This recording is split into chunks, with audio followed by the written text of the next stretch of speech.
Se dice, hermanos, que la frase más elocuente del Nuevo Testamento se encuentra en la carta a los Hebreos, diciendo: Dios, habiendo hablado muchas veces y de muchas maneras en otro tiempo a nuestros padres por los profetas, nos ha hablado hoy a través de su Hijo. Esa elocuencia es muy evidente en la lengua del Nuevo Testamento e incluso en español también. El tema de este versículo es Jesucristo, pero de estas palabras se evidencia también el papel que los profetas tuvieron en la historia de la revelación. En el antiguo Israel, el profeta era tenido en tan alta estima que entre otros recibía el título de varón de Dios, y temido y respetado, era considerado un mediador entre el Señor y su pueblo. No resulta extraño entonces que, al ser visto como un hombre investido de semejante autoridad, su papel fuera tantas veces usurpado y pervertido por impostores. Estos usurpadores constituyeron una seria amenaza para el pueblo de Dios a lo largo de su dilatada historia, de modo que los auténticos profetas debieron diferenciarlos, desafiarlos y enfrentarlos. Pero si los falsos profetas fueron un problema en la antigüedad judía, ¿por qué razón el Señor Jesús nos advierte contra ellos? Si el Sermón del Monte es el compendio de las enseñanzas morales del Señor Jesús, ¿qué lugar tiene una advertencia de esta naturaleza en el Evangelio? A fin de buscar respuestas a estas preguntas, les invito a considerar el tema que hemos titulado Advertencia contra los malos o los falsos profetas. Antes, hermanos, de pensar en las enseñanzas de nuestro pasaje, quisiera recordar que una sección de la Biblia hebraica se llama precisamente los profetas. Es la segunda sección que abarca libros que nosotros no consideraríamos proféticos.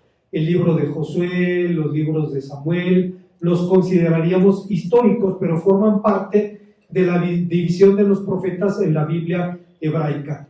Es un elemento importante en esta porción de las Escrituras, razón por la cual siempre que el Señor Jesús o los apóstoles hablaban de su mensaje, apelaban a la autoridad de los profetas, a Moisés y a los voceros que Dios había enseñado para autenticar su mensaje. Esto, hermanos, nos permite ver por qué tantas veces fue un papel codiciado y usurpado por falsos profetas. Pero la pregunta es, si esto formaba parte de la antigüedad bíblica en el pueblo de Israel, ¿por qué el Señor Jesús nos advierte contra estos mismos personajes en el Nuevo Testamento? Bueno, para responder esta pregunta tendríamos que ver cuando menos tres enseñanzas en este pasaje. En primer lugar, el texto nos habla de la identidad de los falsos profetas.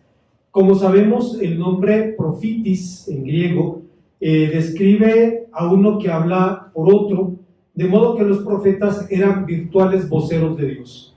Tal vez usted recuerde el primer libro de Samuel, capítulo 9, donde se nos habla de la historia de la unción del rey Saúl. Dice la palabra de Dios que unas burras se le perdieron a la familia de Saúl, y el hombre salió al campo a buscarlas. Fue un hombre que salió a buscar unas burras y se encontró con un reino.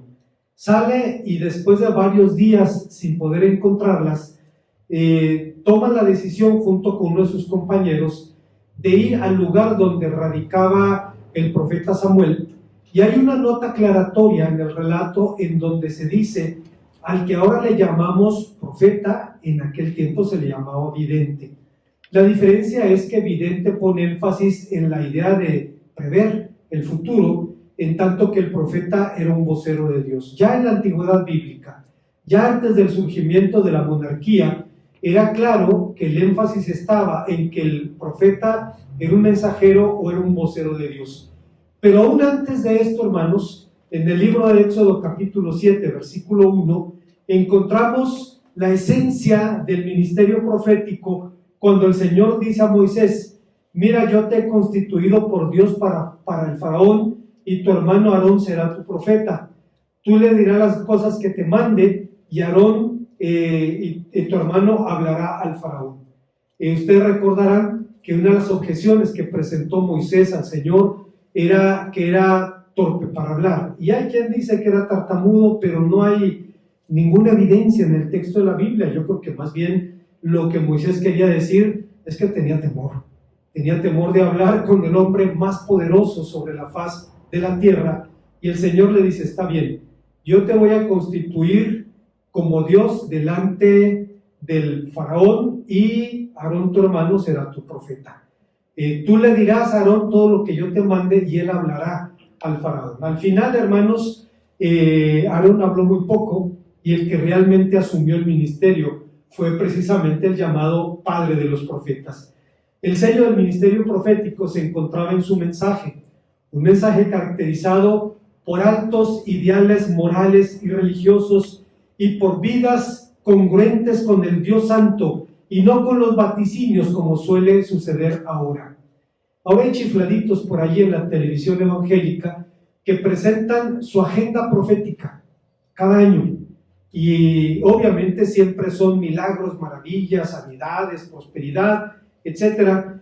Y cuando estas personas se enfrentan al fracaso de su agenda profética, argumentan: pero mi porcentaje sigue siendo bueno. En la palabra de Dios usted nunca va a encontrar que al profeta lo va a validar su porcentaje. Hizo 10 profecías, 3 fueron correctas, 7 no, entonces su porcentaje es positivo. Jamás va a encontrar eso. En la palabra de Dios es bien claro que si Dios habla a través de uno de sus voceros y se cumple, es evidencia de que Dios habló por medio de él. Pero si un presunto profeta hablare y no se cumpliere, dice Moisés: con presunción de su alma habló el tal, no le escuchéis. Y no solamente no se le escuchaba, sino que podía ser incluso apedreado. El sello del ministerio profético era ese mensaje caracterizado por altos ideales religiosos y morales y vidas de congruencia con el Dios Santo y no con vaticinios como ahora. Pero antecediendo a estos elementos, era imprescindible que el profeta hubiera recibido un llamamiento divino. Algo, hermanos, que en términos reales es subjetivo. Es decir, no es producto de una encuesta o de una votación o de algún proceso mediante el cual se designe una persona para que desarrolle ese papel. Es un llamamiento divino. Es algo que Dios pone en el corazón de la persona, aun cuando en algún momento el profeta se ha cuestionado en su propio llamamiento. En tiempos del Nuevo Testamento, el apóstol San Pablo era cuestionado también en su apostolado, pero a final de cuentas el apóstol decía: las credenciales de mi llamado son mis cicatrices, mis golpes, los sufrimientos, las persecuciones, aquello por lo que he pasado por causa de Cristo. Era necesario entonces que el profeta hubiera recibido un claro llamamiento divino, hecho que le investía de autoridad y le proveía también una fuente de poder espiritual. Esta fortaleza era necesario, pues pese al reconocimiento popular que nominalmente se le daba, en los hechos el precio de los profetas, el precio que tenían que pagar por su vocación, era elevado. Como antes indicamos, para la mayoría de las personas en la antigüedad, un profeta, entre comillas, es alguien que evoca visiones, predicciones del futuro, y ciertamente los profetas realizaron predicciones y milagros, pero estas no fueron sus tareas principales. Tampoco fueron las razones por las cuales sus voces siguen escuchándose hasta el presente. La importancia de la profecía deriva de la necesidad del pueblo de contar con voceros confiables que los dirigieran en el camino de Dios y los instruyeran en el conocimiento y en el temor del Señor. Eventualmente su tarea los llevó a denunciar la corrupción de las clases poderosas, a confrontar la idolatría y la inmoralidad del pueblo, cosa, hermanos, que vemos en el libro del profeta Jeremías. Jeremías decía: yo pensé, solo los pobres se comportan como tontos porque no saben lo que el Señor quiere o lo que el Señor ordena. Me dirigiré a la gente importante y les hablaré. Ellos sin duda entenderán lo que el Señor ordena, pero todos se habían rebelado contra Dios, se habían negado a obedecerle, en el capítulo 5, versículos 4 y 5 de su profecía. El profeta pensó: el problema del pueblo es que es ignorante. Esa es la razón de su rebeldía. La gente educada son personas que van a entender bien la palabra de Dios. Y entonces pensó que la clave estaba en dirigirse a las clases poderosas y descubrió que las clases poderosas eran tan corruptas y tan inmorales como los pobres, porque a final de cuentas su problema era una rebeldía en contra de Dios. Pero ¿qué eran? O mejor dicho, ¿qué son los profetas? O los falsos profetas. Eran impostores disfrazados no de ovejas, sino de pastores vestidos con piel de oveja. En Turquía todavía se utiliza un tipo de abrigo que usan los pastores de ovejas. Lo confeccionan con la piel completa de una oveja y es una pieza muy aparatosa, pero es evidente que el que trae el manto velloso, el que trae ese tipo de abrigo, es un pastor de ovejas. Aparte, hermanos, ustedes saben que las profesiones suelen impregnar su aroma en las personas. El negocio de mi papá era la carnicería y el hombre era limpio, se bañaba, pero olía a carne. O sea, seguía oliendo a lo mismo, su ropa olía a lo mismo. El que tiene un taller mecánico va a oler a aceite de carro, y el pastor de ovejas pues va a oler a cabras y ovejas, ¿no? Entonces ni siquiera era necesario verlo vestido, bastaba con saber a lo que olía. Pero estas personas se disfrazaban así para lucrar con la credulidad del pueblo y arrebatar el rebaño de Dios. Eran o son verdaderos enemigos de Dios y de sus demandas morales y espirituales, y sus discursos halagan las pasiones populares y buscan legitimar las exigencias oportunistas de las clases dominantes. Juan Stam, que ya está con el Señor, un teólogo norteamericano o costarricense de origen norteamericano, decía: hoy día los falsos profetas no incomodan a nadie con su discurso, mucho menos a los poderosos. ¿Cuándo va a encontrar usted a alguien que cuestione a un hombre poderoso, a un presidente, a los políticos? Jamás lo van a hacer. ¿Por qué? Porque están evidenciando con sus conductas efectivamente que el Señor no les ha llamado. Hay una segunda enseñanza que encontramos en este pasaje, y es que el texto nos habla también de los peligros de los falsos profetas. En la época de la redacción del Evangelio de Mateo, que debió haber sido más o menos alrededor del año 80 después de Cristo, subsistían todavía profetas itinerantes, como aquel personaje llamado Agabo, del que habla el libro de los Hechos, que ministraban en la iglesia antes del cierre del canon. De Agabo nos habla el libro de los Hechos, capítulo 11, versículo 27, y también el 21:10. Es aquel hombre que profetizó una terrible hambruna en tiempo del emperador Claudio, y Dios lo utilizaba en aquel tiempo antes del cierre del canon. Es obvio que los destinatarios originales del Evangelio entendían esta advertencia, pero esta es una amenaza que estará vigente para siempre en el pueblo de Dios. Así, 1 o 2 décadas después de que se redactara el Evangelio de Mateo, estamos hablando más o menos en el año 100 después de Cristo, la iglesia primitiva reconoció la necesidad de establecer criterios objetivos para tratar con aquellos que se introducían en las comunidades cristianas en el nombre del Señor. El libro no canónico más antiguo de la cristiandad es la Didaqué, o uno de los libros más antiguos, o la Doctrina de los 12 Apóstoles. Es un libro contemporáneo más o menos con Apocalipsis, pero no es un libro canónico, y tiene una serie de normas para la iglesia siria durante el primer siglo y principios del segundo siglo.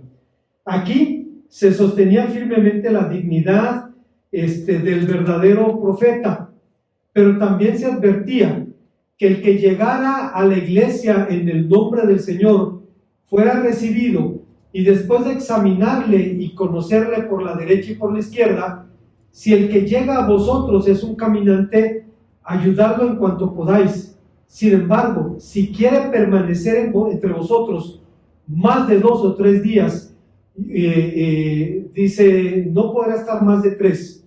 Si quiere establecerse entre ustedes, dice, ayúdenle a buscar un trabajo. era claro, hermanos, que Dios sí podía mandar voceros, pero Dios no iba a mandar voceros a que estafaran a la iglesia, a que lucraran con ella. Y decía, en caso de que no quiera así, es un traficante de Cristo. Es una expresión muy fuerte. Usamos la expresión traficante de drogas, traficante de personas. Es un término muy agresivo. Un traficante de Cristo es alguien que vende el evangelio o busca lucrar con él.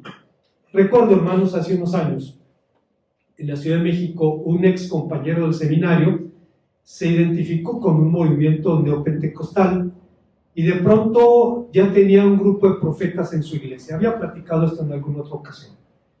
El hermano Martín Pereda, que era un amigo en común que teníamos este consiervo y yo, se acercó y le dice: oiga, reverendo, él siempre le llamaba así a todo el mundo: oiga, reverendo, me dijeron que tiene profetas en su iglesia. Sí. ¿Y para qué quiere ese grupo de profetas? ¿Traen nueva revelación? Como él había estudiado en el seminario Lomas Verdes, sabía que la respuesta no podía ser positiva, porque la Biblia nos enseña, cuando se cierra el canon en Apocalipsis, hay un anatema, al que le añada o al que le quite. Entonces no hay nueva revelación.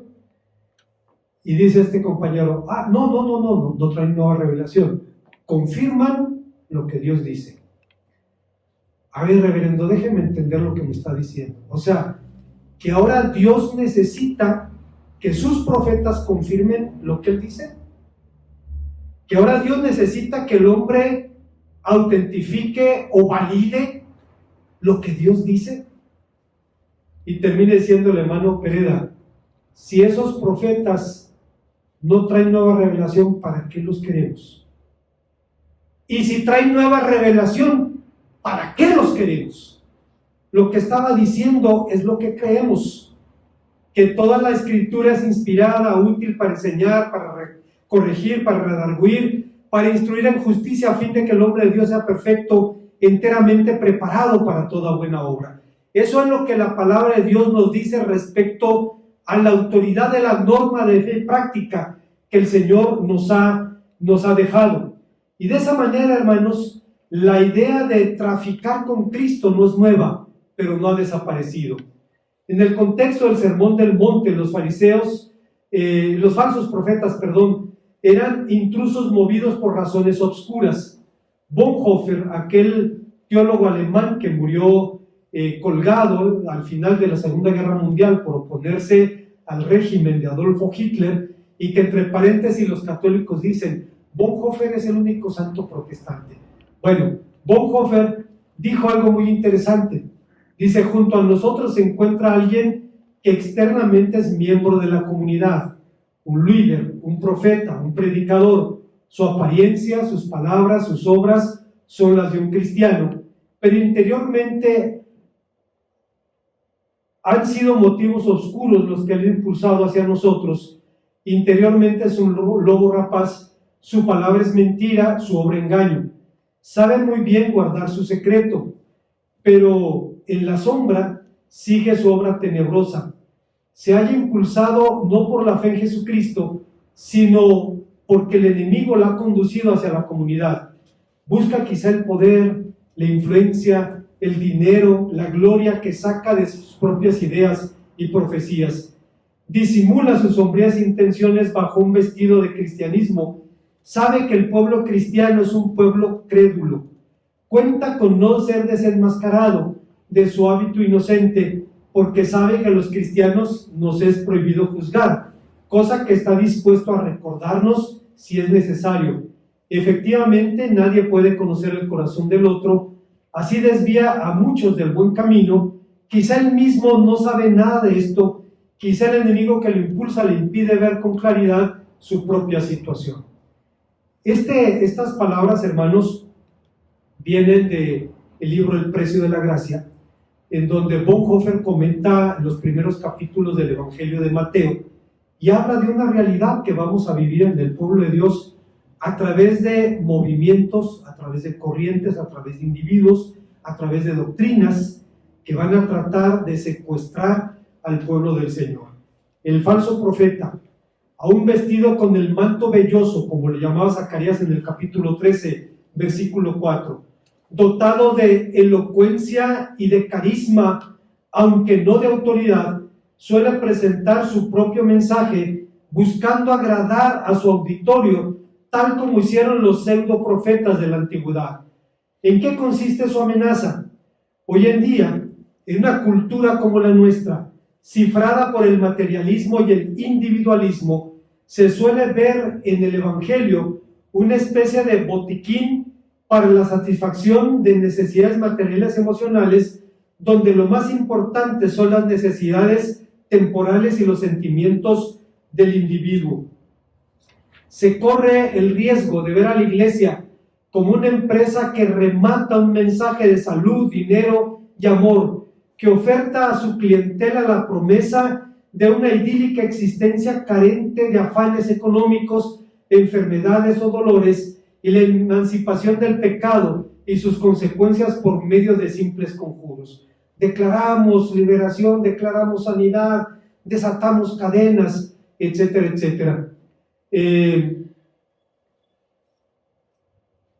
Más aún, los pseudo profetas del día de hoy pueden decir: el cielo y el infierno son mitos, el amor de Dios no puede permitir para nadie un castigo eterno, el diablo es una mentira, el pecado es una enfermedad, nada tiene que ver con tu culpa, libérate del complejo de inferioridad, la demanda de santidad de la Biblia es relativa, no debemos tomar la Biblia al pie de la letra, etc.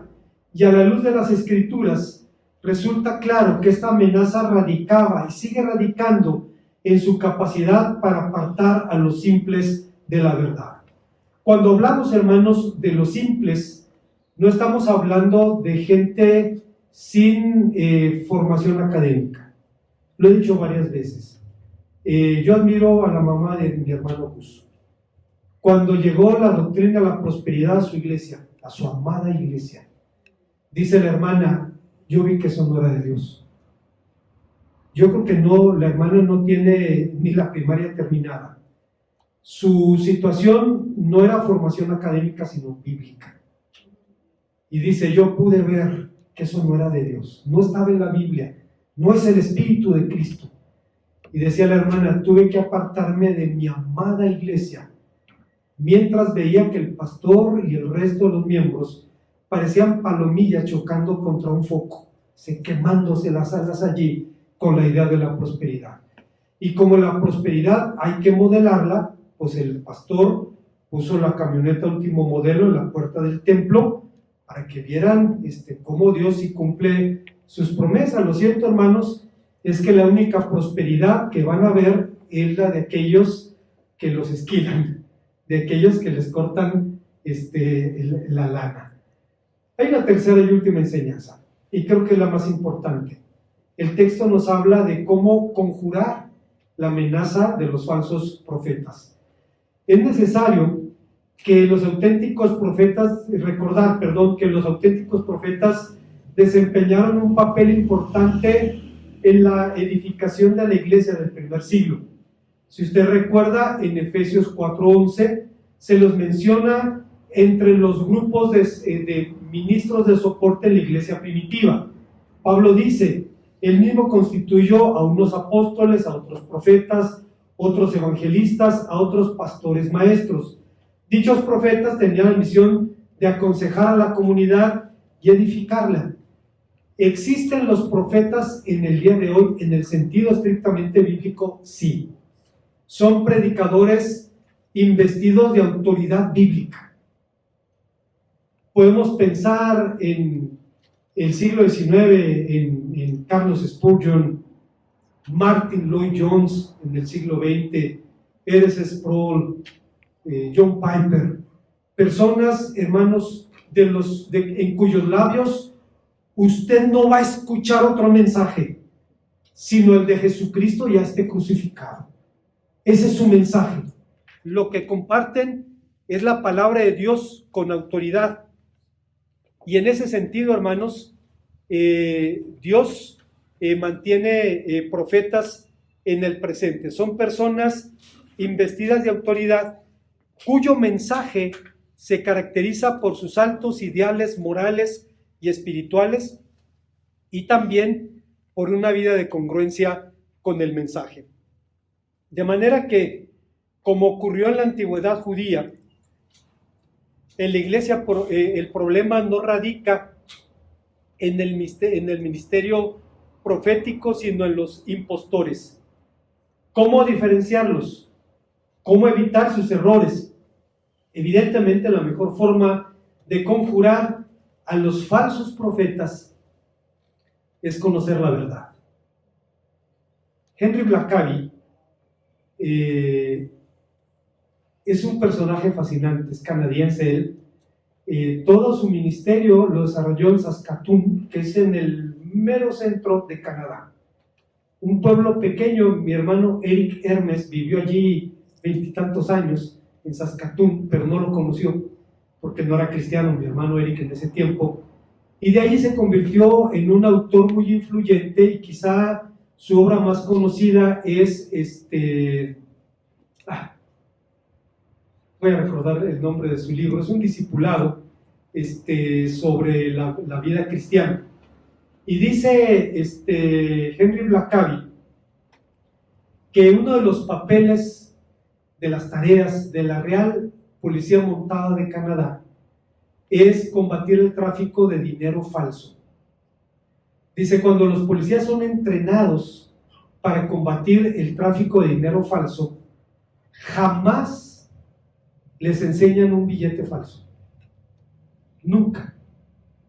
Sus estudios son con los billetes auténticos.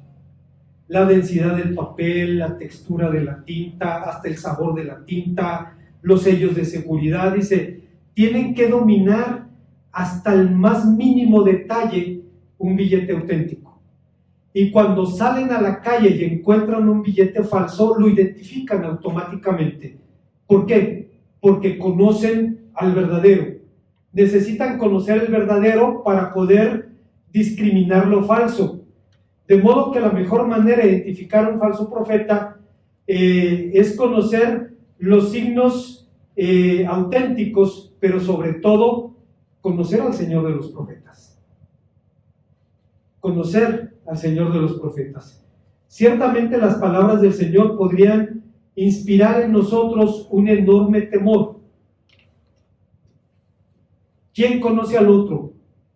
¿Quién sabe si detrás de la presencia y apariencia cristiana no se oculta la mentira, no acecha la seducción, una desconfianza profunda, una vigilancia sospechosa, un espíritu angustiado de crítica puede introducirse en la iglesia? Dice Bonhoeffer. El nuevo peligro es evidente. La iglesia podría juzgar como una amenaza incluso cosas como la falta de uniformidad. Hay congregaciones donde se supone que la uniformidad es el signo de autenticidad. Y casi siempre, hermanos, cuando se buscan signos externos, se buscan en la vestimenta de la mujer. Siempre la mujer. Hasta dónde llega la falda, si se cubre la cabeza, si no se cubre, qué tan largo es el cabello, siempre sobre la mujer. Ahí hay algo ya sospechoso de entrada, nada más, que siempre es sobre la mujer. ¿Cómo librarnos entonces de este peligro? ¿Cómo librarnos de la potencial angustia de no conocer las intenciones del otro? Cristo responde a lo suyo, librándolos de la desconfianza, diciendo que el árbol es conocido por sus frutos. A su tiempo, cada árbol dará su verdadero fruto. ¿En qué consisten los frutos del árbol malo?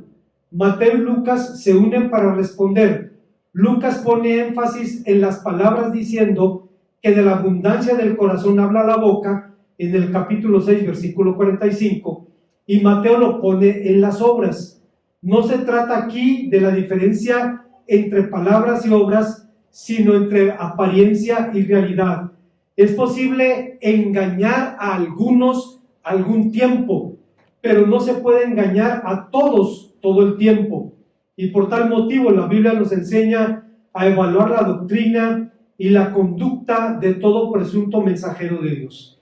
¿Qué dice Pablo en sus cartas a los Corintios? Que cuando un profeta hablara, dice, la iglesia debía juzgar lo que estaba diciendo. Pero los pseudoprofetas ahora no quieren ser juzgados. Amenazan a quien evalúa si lo que está diciendo es verdad o no, y lo amenaza con anatemas. Sin embargo, este no es el único criterio para juzgar al prójimo. No se trata de un mazo para pulverizar al otro, tampoco para validar cacerías de brujas, pues el verdadero discípulo necesita más bien autoconfrontarse con las palabras del maestro. Y Pablo dice al respecto, más que juzgar a tu hermano, es juzgarte a ti mismo cuando dice, examinaos a vosotros mismos para ver si estáis en la fe, probaos a vosotros mismos, o no os conocéis a vosotros mismos. No sabéis que Jesucristo está en vosotros, a menos que estéis reprobados. Lo que está diciendo Pablo en 2 Corintios 13:5 es que más que usar la Biblia para juzgar al prójimo, debo empezar juzgándome a mí mismo. Se dice popularmente que cuando mi índice apunta hacia el frente, hay 3 dedos que me apuntan a mí. Después de todo, la Biblia nos enseña que el hombre es lo que hace, no lo que dice, no lo que promete, no lo que quiere.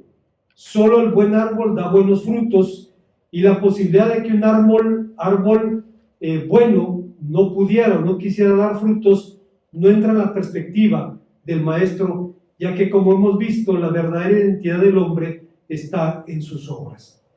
Como conclusión, una constante en la historia de la revelación ha sido los falsos profetas que reclaman autoridad y honra por razones obscuras. Fue así en el pasado, en la antigüedad bíblica, y seguirá siendo así mientras Cristo no regrese. Así que el maestro hizo una clara advertencia a los suyos sobre una ineludible realidad. Guardaos, expresa en el Evangelio de Mateo, una puesta en guardia en contra de desviaciones o perversiones de la verdad cristiana. Pero la preocupación del Señor fue pronto confirmada en la iglesia emergente, razón por la cual las epístolas pastorales hablan abundantemente del tema. 1 Timoteo 1:4, 4:1, Tito 1:4, etc. No resulta extraño que el Nuevo Testamento sea rico en el uso del adjetivo pseudo, que significa falso. Falsos hermanos, 2 Pedro 2:1. Falsos maestros, 2 Pedro 2:1. Falsos hermanos, 2 Corintios 11:26. Falsos apóstoles, 2 Corintios 11:13. Falsos testigos, Mateo 26:60. Y falsos cristos incluso, Mateo 24:24. Con todo, a pesar de que las palabras del Señor podrían despertar desconfianza y desconsuelo en el pueblo de Dios, fueron dadas para todo lo contrario, para alentar y para edificar a la iglesia. Como decía Bonhoeffer, ¿quién puede conocer al otro? ¿Quién sabe si detrás de la apariencia cristiana no se oculta la mentira y acecha la seducción?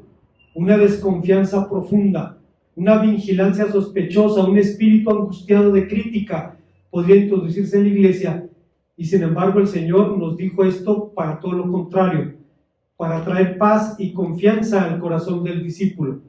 Él sabía que el temor y la desconfianza pueden robar a su iglesia de una de las mayores bendiciones que recibimos de ella, y es la comunión fraternal. Hermanos, yo espero que todos participemos de esta experiencia, pero cada vez que termina el servicio los domingos y regreso a la casa de ustedes, hay una alegría de haber visto a los hermanos, de hablar con ellos, de comer. Yo veo a mi hermana José, mi hermana Susi, bromean, se pelean como amigas, terminan abrazándose, se despiden de beso, y veo lo mismo en el resto de los hermanos. Es una de las partes más hermosas, hermanos, de la vida cristiana. Debemos recordar que en el Salmo 133, el salmista dice que la comunión fraternal es buena y deliciosa. Y recuerdo a mi hermano Martín Pereda, quien decía, en este mundo hay cosas deliciosas que no son buenas. La Coca-Cola, decía él. Él decía que la Coca-Cola es el refresco oficial del cielo y todas las demás son sectas. Lamentablemente, si a alguien le gusta ese refresco, debe recordar la bienaventuranza. Bienaventurados los que beben coca, porque más pronto verán a Dios. Así es que hay que tener cuidado con eso. La otra, hay cosas que son buenas, pero no son deliciosas. Las espinacas, el brócoli, no todo mundo los encuentra deliciosos, y menos la gente joven. Recuerdo una chica adolescente allá en mi tierra, en Torreón, que llega a la hora de comer y su mamá le sirve. Y la muchacha hace una cara. ¿Caldo? ¿Otra vez caldo, mamá? Ay, mamá, haga comidas modernas, pizzas, hamburguesas, hot dogs. Es lo que la muchacha quería comer. Pues sí es sabroso, pero no es nada bueno para la salud. Solo hay una cosa que es buena y es deliciosa, y es la comunión fraternal. El Señor Jesús impartió esta enseñanza justamente con ese propósito: traer paz y confianza al corazón del discípulo. Él sabía que el temor y la desconfianza podían robar a la iglesia la bendición de la comunión fraternal. Él sabía que en la iglesia no podría haber paz sin libertad, y que no podría haber amor sin aceptación, y que no podría haber servicio sin comunión, no podría haber esperanza sin certidumbre. Así que dejó esta instrucción para librarnos del temor y la angustia, a pesar de que los lobos rapaces andan acechando al redil, pero nos recuerda que mayor es el que está con nosotros que el que está con el mundo. Puede ser sorprendente, hermanos, que el tema de los falsos profetas, que dominó una etapa en la historia del pueblo de Israel, se ha repetido en el Evangelio. Pero es que ocurre exactamente lo mismo. Usted puede ver los predicadores más populares, los que más venden, suelen ser los que le dicen a la gente lo que quiere oír. Dios te quiere rico, sano, próspero, etcétera, etcétera, hasta que se derrumban sus profecías ante la evidencia de la realidad. Y cuando ven que la Biblia los descalifica porque no se cumplieron sus vaticinios, terminan diciendo, pero mi porcentaje sigue siendo bueno. Es decir, anoté 3 de 10, pero sigue siendo bueno. Hermano, la Biblia jamás enseña eso. Si un presunto profeta hablare algo que no se cumplió, es un mensaje que yo no mandé, no le temáis. Fuera de eso, hermanos, Dios habla claro y habla alto, y habla al corazón de su pueblo para recordarnos que nuestra seguridad y nuestra confianza está en Él. Oremos al Señor. Gracias, Padre, te damos una vez más, porque nos permites recordar tu palabra. Te rogamos que nos permitas entenderla y vivir en consecuencia. En Cristo Jesús. Amén.